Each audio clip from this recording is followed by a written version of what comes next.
Hello everyone, welcome back to Xylem learning. Akshay sir ആണേ. So our environment എന്ന chapter ചുരുങ്ങിയ സമയത്തിൽ പഠിച്ചെടുത്താലോ?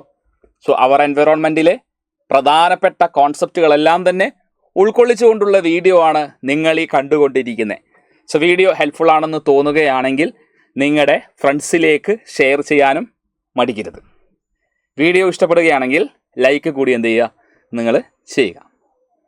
ഒരിക്കൽ കൂടി നിങ്ങളെ സ്വാഗതം ചെയ്യുകയാണ് അവർ environment one shot concept revision സീരീസിലേക്ക്. ആദ്യം തന്നെ ഈ ചാപ്റ്ററിലെ പ്രധാനപ്പെട്ട കീ ഏരിയാസ് എന്തൊക്കെ കാര്യങ്ങളാണ് നമുക്ക് പഠിക്കാനുള്ളത് എന്ന് നമുക്ക് പരിശോധിക്കാം. എക്കോസിസ്റ്റം എന്താണെന്ന് നമ്മൾ വിശദമായി മനസ്സിലാക്കുന്നു. ഫുഡ് ചെയിൻ, ഫുഡ് വെബ് എന്താണെന്ന് നമ്മൾ മനസ്സിലാക്കും. അതോടൊപ്പം തന്നെ പ്രകൃതിയെ, നമ്മുടെ എൻവിറോൺമെൻറ്റിനെ ബാധിക്കുന്ന ചില മനുഷ്യൻ്റെ പ്രവർത്തനങ്ങളെക്കുറിച്ച് നമ്മൾ വിശദമായി തന്നെ മനസ്സിലാക്കും. ഓസോൺ ലെയർ ഡിപ്ലീഷൻ തുടങ്ങിയ കാര്യങ്ങളൊക്കെ തന്നെ അതിൽ ഉൾപ്പെട്ടിട്ടുണ്ടാകും. ഇത്രയും കാര്യങ്ങളാണ് നമുക്ക് ഈ ചാപ്റ്ററിൽ പ്രധാനമായും പഠിക്കേണ്ടതായിട്ടുള്ളത്. ആദ്യം തന്നെ എക്കോസിസ്റ്റം. എന്താണ് ഒരു എക്കോസിസ്റ്റം? എക്കോസിസ്റ്റം എന്ന് പറഞ്ഞാൽ ഒരു ഏരിയ, ആ ഏരിയയിൽ ലിവിങ് തിങ്സും നോൺ ലിവിങ് തിങ്സും ഉണ്ടാവും. ലിവിങ് കമ്പോണൻസിനെ ബയോട്ടിക് കമ്പോണൻസ് എന്നും നോൺ ലിവിങ് തിങ്സിനെ എബയോട്ടിക് കമ്പോണൻസ് എന്നും വിളിക്കാം. ഈ ബയോട്ടിക്കും എബയോട്ടിക്കുമായ കമ്പോണൻസ് അവർ പരസ്പരം ഇൻ്ററാക്ട് ചെയ്തുകൊണ്ടിരിക്കുന്നു. ആ ഒരു സിസ്റ്റത്തെയാണ് നമ്മൾ എക്കോസിസ്റ്റം എന്ന് പറയുന്നത്. സോ അവിടെ പറയുന്നുണ്ട്, it's a community or group of living and non living constituent. They interact with each other in a specific environment. അപ്പോൾ ഞാൻ നേരത്തെ പറഞ്ഞതുപോലെ ലിവിങ് കമ്പോണൻസിനെ ബയോട്ടിക് കമ്പോണൻസ് എന്നും ജീവനില്ലാത്തവരെ എബയോട്ടിക് കമ്പോണൻസ് എന്നും വിളിക്കുന്നു. എബയോട്ടിക് കമ്പോണൻസിൽ ഈ ടെമ്പറേച്ചർ, റെയിൻഫാൾ, സോയില്, വിൻഡ് ഇതൊക്കെ നമുക്ക് പെടുത്താം. സ്റ്റോൺ ഇതൊക്കെ എബയോട്ടിക് ആണ്. ഇനി ഇതിന് എക്സാമ്പിൾ നമുക്ക് രണ്ട് തരത്തിൽ എക്കോസിസ്റ്റം പറയാൻ വേണ്ടി പറ്റും. മനുഷ്യനിർമ്മിതമായ ecosystem, manmade ecosystem or artificial ecosystem. നമ്മുടെ ഗാർഡൻ, അക്വേറിയം ഇതൊക്കെ ആർട്ടിഫിഷ്യൽ എക്കോസിസ്റ്റത്തിന് ഉദാഹരണമാണ്. മാൻമെയ്ഡ് എക്കോസിസ്റ്റം കഴിഞ്ഞാൽ പിന്നെ വരുന്നത് നാച്ചുറൽ എക്കോസിസ്റ്റമാണ്. പ്രകൃതിദത്തമായി രൂപപ്പെട്ട എക്കോസിസ്റ്റമാണ് നാച്ചുറൽ എക്കോസിസ്റ്റം. മനുഷ്യനിർമ്മിതമല്ല എന്ന് ഓർത്തു വെക്കുക. നമ്മുടെ ഓഷ്യനും ഡെസേർട്ടും ഗ്രാസ് ലാൻഡും ഫോറസ്റ്റും ഇതൊക്കെ നാച്ചുറൽ എക്കോസിസ്റ്റത്തിന് ഉദാഹരണങ്ങളാണ്. ഇനി ക്ലാസിഫിക്കേഷൻ ഓഫ് ഓർഗാനിസം എന്നൊരു ഏരിയ.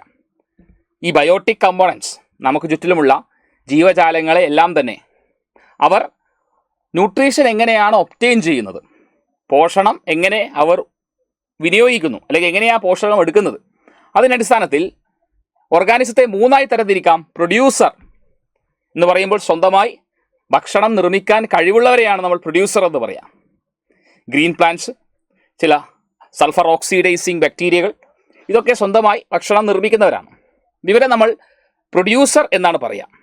ഇവിടെ ഗ്രീൻ പ്ലാന്റ്സ് ഫോട്ടോസിന്തസിലൂടെ ഫുഡ് പ്രിപ്പയർ ചെയ്തു എന്നുള്ള കാര്യം ഓർത്തു വെക്കാം. എന്നാൽ പ്ലാന്റ്സ് ഡിപ്പെൻഡ് ചെയ്യുന്ന, പ്ലാന്റിനെ ഭക്ഷണമായി ആശ്രയിക്കുന്ന ജീവികളെ ഹെർബിവോറുകൾ എന്ന് പറയുന്നു. ഹെർബിവോറുകളെ ഭക്ഷണമാക്കുന്നവരെ കാർണിവോറുകൾ എന്ന് പറയുന്നു. ചുരുക്കം പറഞ്ഞാൽ പ്ലാന്റ്സിനെ നേരിട്ടോ അല്ലാതെയോ ഭക്ഷണമാക്കുന്നവരെ കൺസ്യൂമർ എന്ന ടേം കൊണ്ടാണ് നമ്മൾ സൂചിപ്പിക്കുക. So consumer depends on the producer either directly or indirectly for their sustenance എന്ന് നമുക്ക് പറയാം. അതിൽ തന്നെയാണ് ഹെർബിവോറും കാർണിവോറും ഓംനിവോറും ഒക്കെ വരുന്നത്. ഓംനിവോർ എന്ന് പറഞ്ഞു കഴിഞ്ഞാൽ രണ്ടിനെയും ഭക്ഷിക്കും. പ്ലാന്റ്സിനെയും ആനിമൽസിനെയും ഭക്ഷണമാക്കുന്ന ജീവികളാണ് ഓംനിവോറുകൾ. നമ്മളൊക്കെ ഓംനിവോറാണ്, ക്രോ ഓംനിവോറാണ് അല്ലേ. പിന്നെ പാരസൈറ്റ് ഉണ്ട്. ഹോസ്റ്റ് ഓർഗാനിസത്തിൻ്റെ ബോഡിയിൽ നിന്ന് ന്യൂട്രീഷൻ ഡിറൈവ് ചെയ്തെടുക്കുന്നവരെയാണ് പാരസൈറ്റ്സ് എന്ന് നമ്മൾ പറയുന്നത്. പിന്നെ ഡീകമ്പോസേഴ്സ് ഉണ്ട്. Decomposers dead and decaying organic മാറ്ററിൽ നിന്ന് ന്യൂട്രീഷൻ ഡിറൈവ് ചെയ്തെടുക്കുന്നവരെയാണ് നമ്മൾ എന്ത് പറയുന്നത്, ഡീകമ്പോസേഴ്സ് അല്ലേ. ചത്ത് ജീർണിച്ച ഏത് ആനിമൽ ഡെഡായി കഴിഞ്ഞാൽ, പ്ലാന്റ് ഡെഡായി കഴിഞ്ഞാൽ പല എൻസൈമുകൾ സെക്രീറ്റ് ചെയ്തുകൊണ്ട് അതിനെ ബ്രേക്ക് ഡൗൺ ചെയ്ത് ന്യൂട്രീഷൻ ഡിറൈവ് ചെയ്തെടുക്കുന്നവരെയാണ് സാപ്രോഫൈറ്റിക് അല്ലെങ്കിൽ ഡീകമ്പോസേഴ്സ് എന്ന് പറയുന്നത്. Break down complex organic dead matter into inorganic മാറ്ററായി കൺവേർട്ട് ചെയ്യും. കോംപ്ലക്സ് ഓർഗാനിക് മാറ്ററിനെ സിമ്പിൾ ഇനോർഗാനിക് ആയി കഴിഞ്ഞാൽ they can easily absorb it. ബാക്ടീരിയകളും ഫംഗസുകളൊക്കെ തന്നെ ഡിക്കമ്പോസേഴ്സിന് എക്സാമ്പിളാണ്. Then food chain and food web എന്ന കൺസെപ്റ്റ്. എന്താണ് food chain? It's a linear sequence of organism. ഒരു സ്ട്രെയിറ്റ് ലൈൻ സീക്വൻസ് ആണ് ഓർഗാനിസത്തെ നമ്മളിങ്ങനെ പറയുകയാണ്. അതിലൂടെ ഓരോ ഓർഗാനിസത്തിൽ നിന്ന് അടുത്ത ഓർഗാനിസത്തിലേക്ക് energy is passing from one organism to other organism. Here in this slide, an example is given where plant is eaten by grasshopper, grasshopper is eaten by frog, frog is eaten by snake, snake is eaten by hawk. In this example, you can see different kinds of organism arranged one after the other in the order of their eating habit. അവർ എങ്ങനെയാണോ കഴിക്കുന്നത് അതിൻ്റെ ഓർഡറിൽ നമ്മൾ arrange ചെയ്തിരിക്കുകയാണ് ഓർഗാനിസത്തെ. അവിടെ ഒരു ഓർഗാനിസത്തിൽ നിന്ന് അടുത്ത ഓർഗാനിസത്തിലേക്ക് എനർജി ഈസ് പാസിങ്. സോ അതാണ് ഫുഡ് ചെയിൻ എന്ന് പറയുന്നത്. അങ്ങനെ ഒരുപാട് ഫുഡ് ചെയിനിൻ്റെ ഇൻ്റർ കണക്ഷൻസിനെ ഫുഡ് വെബ് എന്ന് പറയുന്നു. ഈ ചിത്രം ഒബ്സർവ് ചെയ്ത് കഴിഞ്ഞാൽ നമുക്കൊരു പ്രൊഡ്യൂസർ കാണാം, പ്ലാന്റ്സ്. ആ പ്ലാന്റിനെ ഈറ്റ് ചെയ്യുന്ന ഡീറിനെ ഈറ്റ് ചെയ്യുന്ന leopard. That's one food chain. മറ്റൊന്ന് grass eaten by rabbit, eaten by fox, eaten by tiger, another food chain. വീണ്ടും അടുത്ത food chain grass eaten by rabbit, directly eaten by tiger or leopard, that is another food chain. And you can see one more food chain here where grass is eaten by grasshopper, which in turn is eaten by frog, then in turn eaten by snake, then peacock, and at last leopard. So many food chains are interconnected or interlinked here. And the entire network is referred to as food web. Food web എന്നാണ് നമ്മൾ അതിനെ പറയാം. Okay, ഇവിടെ ഒരു question ആണ് കൊടുത്തിരിക്കുന്നത്. Organism of higher trophic level which feed on several types of organism belong to lower trophic level constitute എന്ത് food web. Okay, food വെബിൻ്റെ ഒരു ചോദ്യമാണ് അവിടെ നമ്മളവിടെ കൊടുത്തിരിക്കുന്നത്. ഇനി പ്രധാനപ്പെട്ട ഒരു ഏരിയ ആണ് ട്രോഫിക് ലെവൽ. എന്താണ് trophic level?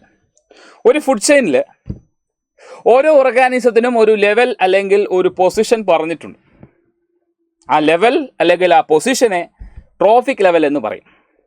Four example, grass eaten by a deer, eaten by a lion, where grass is given a position, the first position means it is the first trophic level. Deer is given a position, that is second position of the food chain, that is second trophic level. Then at last tiger is given the last third position, that is third trophic level. So trophic level simply the position an organism occupy in a food chain. ഇവിടെ നിങ്ങൾക്ക് കാണാം producer, അതായത് നമ്മുടെ autotrophs plants ആണ് ഒരു food ചെയിനിലെ ഏറ്റവും കൂടുതൽ energy plants ആണ് ഉള്ളത്. പ്ലാന്റിനെ ഭക്ഷണമാക്കുന്ന grasshopper primary consumer. Okay, primary consumer herbivore ആണ്. ട്രോഫിക് ലെവൽ നോക്കിയാൽ സെക്കൻഡ് ട്രോഫിക് ലെവൽ. അവിടെ നിന്ന് അടുത്ത എനർജി പോകുന്നത് സെക്കൻഡറി കൺസ്യൂമർ, ദാറ്റ് ഈസ് ഇവിടെ ഫ്രോഗ് ആണ്. Secondary consumer is carnivore, third trophic ലെവലാണ്. ഫ്രോഗിനെ ഭക്ഷണമാക്കുന്ന സ്നേക്ക് ടെർഷറി കൺസ്യൂമർ ആണ്, കാർണിവോർ ആണ്, ഓർത്തു വെക്കുക, ഫോർത്ത് ട്രോഫിക് ലെവലാണ്. ദെൻ സ്നേക്കിനെ ഭക്ഷണമാക്കുന്ന ഈഗിൾ ആണെങ്കിൽ ക്വാട്ടർണറി കൺസ്യൂമർ ആണ്, ഫിഫ്ത്ത് ട്രോഫിക് ലെവലാണെന്ന് ഓർത്തു വെക്കാം. സോ ഇവിടെ നോക്കേണ്ട കാര്യം എന്താ? ഇവിടെ ഫുഡ് ചെയിൻ നോക്കുക. Grass eaten by grasshopper, eaten by frog, eaten by snake, eaten by eagle. ഇവിടെ നമ്മുടെ ഫുഡ് ചെയിൻ സ്റ്റാർട്ട് ചെയ്യുന്നത് ഗ്രാസിൽ നിന്നാണ്, പ്രൊഡ്യൂസറിൽ നിന്നാണ്. They can prepare their own food. അവിടെ പ്രൊഡ്യൂസർ എന്ന് പറയുക ഓൾവേസ് പ്രൊഡ്യൂസർ ഫസ്റ്റ് ട്രോഫിക് ലെവലാണ്. Second trophic level primary consumer, the animals consuming plants, primary consumer. Primary കൺസ്യൂമറിനെ ഭക്ഷണമാക്കുന്ന സെക്കൻഡറി കൺസ്യൂമർ തേർഡ് ട്രോഫിക് ലെവലാണ്. സെക്കൻഡറി കൺസ്യൂമറിനെ ഭക്ഷണമാക്കുന്ന ടെർഷറി കൺസ്യൂമർ ഫോർത്ത് ട്രോഫിക് ലെവലും, ടെർഷറി കൺസ്യൂമറിനെ ഭക്ഷണമാക്കുന്ന ക്വാട്ടർണറി കൺസ്യൂമർ ഫിഫ്ത്ത് ട്രോഫിക് ലെവലുമാണെന്ന് മനസ്സിലാക്കണം. ഇത് ക്ലിയർ അല്ലേ? ഇത് സെറ്റല്ലേ? ഇനി നമുക്ക് പഠിക്കാനുള്ളത് ബയോമാഗ്നിഫിക്കേഷൻ ആണ്. അതായത് ട്രോഫിക് ലെവൽ കൂടുന്നതനുസരിച്ച് ടോക്സിൻസ് ഓരോ ട്രോഫിക് ലെവലിലും വിഷാംശം, ടോക്സിക് സബ്സ്റ്റൻസ് അക്യുമുലേറ്റ് ചെയ്ത് ഹയർ ട്രോഫിക് ലെവലിൽ വരുമ്പോൾ മാക്സിമം ടോക്സിക് ലെവൽ അല്ലെങ്കിൽ മാക്സിമം ടോക്സിൻസ് അവിടെയാണ് ഉണ്ടാവുക. കോൺസെൻട്രേഷൻ കൂടുതൽ ഹയർ ട്രോഫിക് ലെവലിലാണ്. അതാണ് ബയോമാഗ്നിഫിക്കേഷൻ പറയുന്നത്. സോ ഉദാഹരണം പറയുകയാണെങ്കിൽ ഇപ്പോൾ ഒരു ചെടി നമ്മളിപ്പോൾ കൃഷിയിടത്തിൽ നമ്മൾ പെസ്റ്റിസൈഡ്സ് അടിക്കുന്നു, വാട്ടർ ബോഡിയിലേക്ക് ഓവർ ഇറിഗേഷൻ മൂലം എങ്ങനെയോ ഈ കെമിക്കൽസ് വാട്ടർ ബോഡിയിലേക്ക് വരുന്നു. വാട്ടർ ബോഡിയിലെ ചെറിയ ഫൈറ്റോ പ്ലാന്റ്സ് വളരെ ചെറിയതായിട്ടുള്ള അക്വാറ്റിക് പ്ലാന്റ്സിലേക്ക് എത്തുന്നു. ഇവരെ ഭക്ഷണമാക്കുന്ന സ്മോൾ ഫിഷസിൻ്റെ ബോഡിയിലേക്ക് എത്തുന്നു. സ്മോൾ ഫിഷസ് ഒരു സ്മോൾ ഫിഷ് ചിലപ്പോൾ 2-3 അല്ലെങ്കിൽ കുറേ ചെടികളെ കഴിക്കുമ്പോൾ അതിൻ്റെ മാക്സിമം ടോക്സിക് ലെവൽ ആ സ്മോൾ ഫിഷസിലേക്ക് വരുന്നു. സ്മോൾ ഫിഷസിനെ ലാർജ് ഫിഷസ് കഴിക്കുമ്പോൾ എന്ത് സംഭവിക്കും? ഈ ലാർജ് ഫിഷ് ഒരു സ്മോൾ ഫിഷിനല്ല, ഒന്നിലധികം സ്മോൾ ഫിഷിനെ കഴിക്കുമ്പോൾ ലാർജ് ഫിഷിലേക്ക് കൂടുതൽ ടോക്സിൻസ് വീണ്ടും വരികയാണ്. ലാർജ് ഫിഷിനെ ഭക്ഷണമാക്കുന്ന വെരി ലാർജ് ഫിഷ് ഒരു ലാർജ് ഫിഷിനായിരിക്കില്ല, കുറേ ലാർജ് ഫിഷിനെ കഴിക്കുമ്പോൾ അവരുടെ ബോഡിയിലേക്ക് വെരി ലാർജ് ഫിഷിൻ്റെ ബോഡിയിലേക്ക് തന്നെ ഒരുപാട് ടോക്സിൻസ് വരികയാണ്. അപ്പോൾ ഈ വെരി ലാർജ് ഫിഷിലേക്ക് മനുഷ്യൻ കഴിക്കുന്നുണ്ടാവുക, മനുഷ്യൻ പിടിച്ച് കഴിക്കുമ്പോൾ മനുഷ്യനിലേക്ക് ടോക്സിൻസ് കൂടി വരും. കാരണം നമ്മൾ വെരി ലാർജ് ഫിഷിനെ മാത്രമല്ലല്ലോ കഴിക്കുന്നത്. അപ്പോൾ ടോക്സിൻസ് എപ്പോഴും കൂടുതൽ എവിടെയായിരിക്കും? Higher trophic ലെവലിലായിരിക്കും.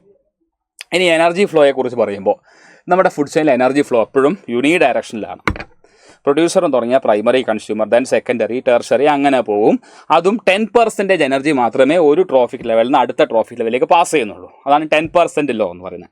10% law of energy stage that only 10% of the energy get transferred from one trophic level two next trophic level. അവിടെ കൃത്യമായി വളരെ വ്യക്തമായി പറയുന്നു, നമ്മുടെ സണ്ണിൻ്റെ ലൈറ്റ് എനർജിയിൽ നിന്ന് 1% ഉപയോഗിച്ചുകൊണ്ട്, ഇലകൾ ഉപയോഗിച്ചുകൊണ്ട് ഫോട്ടോസ് നടത്തുന്നു പ്രൊഡ്യൂസർ.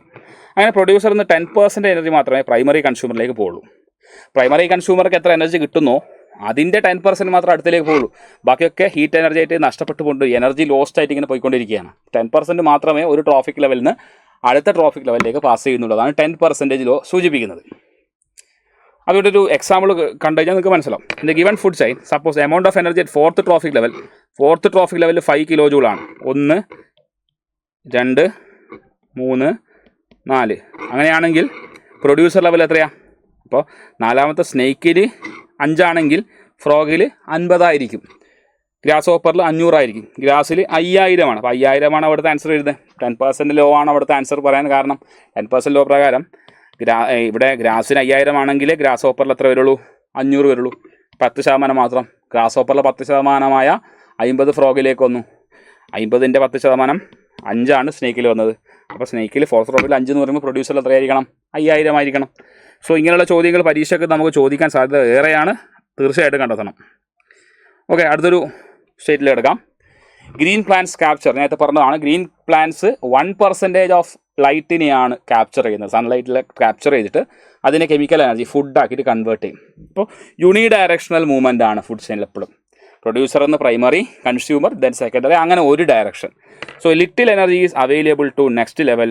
അതുകൊണ്ട് തന്നെ ഫുഡ് ചെയിൻ 3-4 സ്റ്റെപ്പ് ഉണ്ടാവും. കാരണം ഓരോ ട്രാഫിക് ലെവലും ഇങ്ങനെ ഓരോ ട്രാഫിക് ലെവൽ 10% മാത്രമല്ലേ പാസ് ചെയ്യുന്നുള്ളൂ. അപ്പോൾ ട്രാഫിക് ലെവൽ നല്ലോണം എക്സ്റ്റെൻഡ് ചെയ്ത് കാര്യമില്ല. എനർജി കുറഞ്ഞു വരുന്നതുകൊണ്ട് ഫുഡ് ചെയിന് അല്ലെങ്കിൽ ആ ഒരു ട്രാഫിക് ലെവൽ ഒരു 3-4 സ്റ്റെപ്പിൽ നിർത്തണം. There are generally greater number of individual at lower traffic level. നിങ്ങൾ നോക്കിയാൽ മനസ്സിലാവും. ലോവർ ട്രാഫിക് ലെവലിൽ ആൾക്കാരുടെ എണ്ണം എന്തായിരിക്കും? കൂടുതലായിരിക്കും. ഹയർ ട്രാഫിക് ലെവലിൽ ആൾക്കാരുടെ എണ്ണം കുറവായിരിക്കും. The percentage of solar radiation absorb by green plants എത്രയാണ്? 1% ആണ് അവിടുത്തെ കറക്റ്റ് ആയിട്ടുള്ള ആൻസർ എന്ന് പറയുന്നത്. അടുത്ത് നമുക്ക് പഠിക്കാനുള്ളത് last area, human activity that effect environment. അതിൽ തന്നെയാണ് ഓസോൺ ലെയർ ഡിപ്ലീഷൻ വരുന്നത്. എന്താണ് ഓസോൺ ലെയർ? നമ്മുടെ ഭൂമിയിലേക്ക് വരുന്ന ഹാംഫുൾ അൾട്രാ വയലറ്റ് റേഡിയേഷൻ, സൂര്യനിൽ നിന്ന് വരുന്ന ഹാംഫുൾ അൾട്രാ വയലറ്റ് റേഡിയേഷൻസിനെ പ്രിവെൻറ്റ് ചെയ്യുന്ന തരത്തിലുള്ള ഒരു ലെയറാണ് ozone layer. So chemically O3 ആണ് ഓസോൺ എന്ന് പറയുന്നത്. ട്രയറ്റോമിക മോളിക്യൂൾ ഓഫ് ഓക്സിജൻ ആണ്. സോ ഓസോൺ ലെയർ ഡിപ്ലീഷൻ എന്ന് പറഞ്ഞു കഴിഞ്ഞാൽ ഓസോൺ ലെയർ വിള്ളൽ സംഭവിക്കുകയാണ്. മീൻസ് അതിൻ്റെ തിക്കനിങ് കുറഞ്ഞ് തിന്നിങ് ആവുകയാണ്. തിന്നിങ് ഓഫ് ഓസോൺ ലെയർ ആണ് ഈ ഓസോൺ ലെയർ ഡിപ്ലീഷൻ കൊണ്ട് ഉദ്ദേശിക്കുന്നത്. അതിൽ പ്രധാനപ്പെട്ട കാരണം ചില പൊല്യൂട്ടൻസ് ആണ്. ക്ലോറോ ഫ്ലൂറോ കാർബൺസ് പോലുള്ള പൊല്യൂട്ടൻസ് ആണ്. ഓക്കെ, കോസസ് നമ്മൾ പറഞ്ഞു CFC, ക്ലോറോ ഫ്ലൂറോ കാർബൺസ്. റെഫ്രിജറൻറ്റിലും ഫയർ എക്സ്റ്റിങ്വിഷേഴ്സിലൊക്കെ ഉപയോഗിക്കുന്നതാണ്. റെഫ്രിജറൻ്റായിട്ട് ഉപയോഗിക്കുന്ന സാധനമാണ് CFC. എന്നാൽ ഇപ്പോൾ അതിൻ്റെ പ്രൊഡക്ഷൻ നിർത്തിയിട്ടുണ്ട്. ഇനി എന്താണ് ഇതിൻ്റെ effect? Increased UV radiation level in the earth atmosphere. Ozone level deplete ആയിക്കഴിഞ്ഞാൽ സൂര്യനിൽ നിന്ന് വരുന്ന അൾട്രാ വയലറ്റ് റേഡിയേഷൻസ് കൂടുതലായിട്ട് ഭൂമിയിലേക്ക് എത്തും. ഓക്കെ, ഭൂമിയിലേക്ക് കൂടുതലായി എത്തിക്കഴിഞ്ഞാൽ സ്കിൻ ബേൺസ്, സ്കിൻ ക്യാൻസർ പോലുള്ള പ്രശ്നങ്ങൾ മനുഷ്യർക്ക് കോസ് ചെയ്യും. അതാണ് ഇതിൻ്റെ ഏറ്റവും വലിയ ഒരു പ്രശ്നം എന്ന് പറയുന്ന ഫാക്ടർ അതാണ്. ഓക്കെ, റെഡി അല്ലേ? Increased UV level lead to certain type of skin cancer, eye cataract, immune deficiency disorders. ഇങ്ങനെയുള്ള പ്രശ്നങ്ങളൊക്കെ അത് കോസ് ചെയ്യും എന്നുള്ള കാര്യം കൂടി ഒന്ന് ഓർത്തു വെക്കാം. ഇനി പ്രിവെൻറ്റീവ് മെഷേഴ്സ് എന്താണ്? CFCയുടെ പ്രൊഡക്ഷൻസ് നിർത്തണം. It is now mandatory for all the manufacturing companies to make CFC free refrigerator throughout the world. CFC വിമുക്തമായ റെഫ്രിജറൻറ്റ്, CFC എന്ന റെഫ്രിജറൻറ്റ് ഉപയോഗിക്കാതെയുള്ള മറ്റു റെഫ്രിജറൻറ്റുകൾ ഉപയോഗിച്ചുകൊണ്ടുള്ള റെഫ്രിജറേറ്റേഴ്സ് ഇറക്കണമെന്ന് ഗ്ലോബലി തീരുമാനിക്കുകയാണ്. അപ്പോൾ അങ്ങനെ വരുമ്പോൾ CSCയുടെ പ്രൊഡക്ഷൻ കുറയുകയും ഓസോൺ ലെയർ ഡിപ്ലീഷൻ തടയാൻ സാധിക്കുകയും ചെയ്യുന്നു. ഇനി ഓസോൺ എന്താണ് ഓസോൺ? ഞാൻ പറഞ്ഞു 3 atoms of oxygen, 3 atoms of oxygen കൊണ്ടുണ്ടാക്കിയ മോളിക്യൂളാണ് ozone. Formed at higher level of atmosphere due to the action of UV radiation. അപ്പോൾ UV റേഡിയേഷൻ ഫോർമേഷൻ ആവശ്യമാണ്.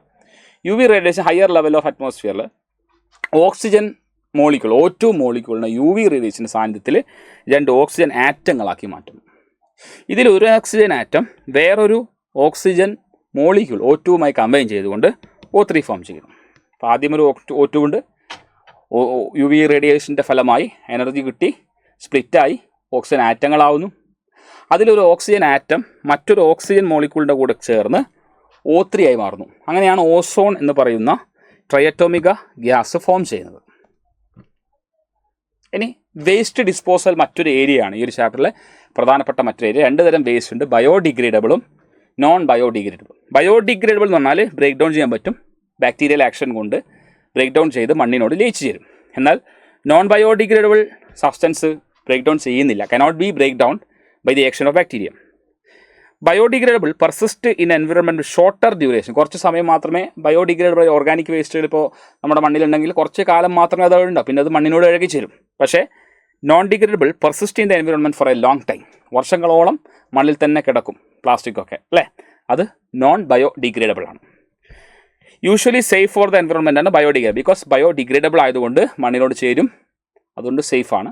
പക്ഷേ non biodegradable like plastic harmful to the environment. Food വേസ്റ്റും paper വേസ്റ്റും ഒക്കെ biodegradable ആകുമ്പോൾ plastic bottle, metal can, these are non biodegradable substances. Clear അല്ലേ? ഇനി അവസാനത്തെ ഒരു ഭാഗമാണ് കിടക്കുന്നത്. അവസാനമായി എങ്ങനെ നമ്മൾ വേസ്റ്റ് ഡിസ്പോസ് ചെയ്യും. Waste disposal 3R concept is very important. Reduce, reuse and recycle. Reduce means minimising the waste generation, waste കുറക്കുക എന്ന ലക്ഷ്യത്തിൽ അതിൻ്റെ വേസ്റ്റ് പ്രൊഡക്ഷൻ മിനിമൈസ് ചെയ്യുന്നതിനാണ് റെഡ്യൂസ് എന്ന് പറയും. റീയൂസ് എന്ന് പറഞ്ഞു കഴിഞ്ഞാൽ ഒരു ആർട്ടിക്കിൾ ഉണ്ട്, അത് നമ്മൾ ത്രോ ചെയ്താൽ വേസ്റ്റായി, പക്ഷേ ആ ആർട്ടിക്കിളിൻ്റെ നമ്മൾ മറ്റൊരു പൊട്ടൻഷ്യൽ ഉണ്ട് എന്ന് മനസ്സിലാക്കി അതിനെ വേറൊരു പർപ്പസിന് വേണ്ടി ഉപയോഗിക്കുകയാണെങ്കിൽ ദാറ്റ്സ് റീയൂസ്. ഓക്കെ, ഇപ്പോൾ ഈ സാനിറ്റൈസർ ബോട്ടിൽ ഇതിന് ലീക്ക് ഉണ്ടെങ്കിൽ ഇതിൽ എനിക്ക് ലിക്വിഡ് സബ്സ്റ്റൻസ് ഒന്നും സ്റ്റോർ ചെയ്ത് വെക്കാൻ പറ്റില്ല, മറിച്ച് ഇതിലേക്ക് ഞാനൊരു സോയിലൊക്കെ ഇട്ട് പ്ലാന്റ് വളർത്തിയിട്ട് മറിച്ച് ചെടിച്ചട്ടിയാക്കി മാറ്റുന്നു. അപ്പോൾ ഒരു സാധനത്തെ ഞാൻ വേറൊരു സംഭവമാക്കി മാറ്റുന്നു, അല്ലെങ്കിൽ പെൻ സ്റ്റാൻഡാക്കി മാറ്റാം. ആ രീതിയിൽ ചെയ്യുന്നതിനെയാണ് റീയൂസിങ് എന്ന് പറയുക. ഒരു ആർട്ടിക്കിൾ വീണ്ടും നമ്മൾ റീയൂസ് ചെയ്യുക, വേസ്റ്റാക്കി മാറ്റാതെ അതിനെ വീണ്ടും മറ്റൊരു പർപ്പസിന് വേണ്ടി നമ്മൾ റീയൂസ് ചെയ്തു. പിന്നെ റീസൈക്കിൾ എന്ന് പറഞ്ഞു കഴിഞ്ഞാൽ turning a used material into new product. അപ്പോൾ റാക്ക് പിക്കേഴ്സും അവർ നമ്മുടെ പൊട്ടിയ കസാര, പ്ലാസ്റ്റിക് ഉൽപ്പന്നങ്ങൾ, പേപ്പർ, ഇതൊക്കെ കളക്ട് ചെയ്യാൻ വരും. ഇതവർ കൊണ്ടുപോയി പ്രോസസ്സ് ചെയ്ത് വേറൊരു ആർട്ടിക്കിൾ ആക്കി മാറ്റുകയാണ്. അപ്പോൾ റീസൈക്ലിങ്ങും എഫക്റ്റീവ് മെത്തേഡാണ്. ഇത്രയുമാണ് ഈ ചാപ്റ്ററിൽ പ്രധാനപ്പെട്ട ഏരിയാസ് ആയിട്ട് വരുന്നത്. സോ ചുരുങ്ങിയ സമയം കൊണ്ട് നമ്മൾ അവർ എൻവിറോൺമെൻറ്റ് എന്ന ചാപ്റ്ററിൻ്റെ കംപ്ലീറ്റ് കോൺസെപ്റ്റും പഠിച്ചു കഴിഞ്ഞു. മറ്റൊരവസരത്തിൽ വീണ്ടും കണ്ടുമുട്ടാം. അതുവരേക്കും it's me Akshay signing off. Bye and stay safe.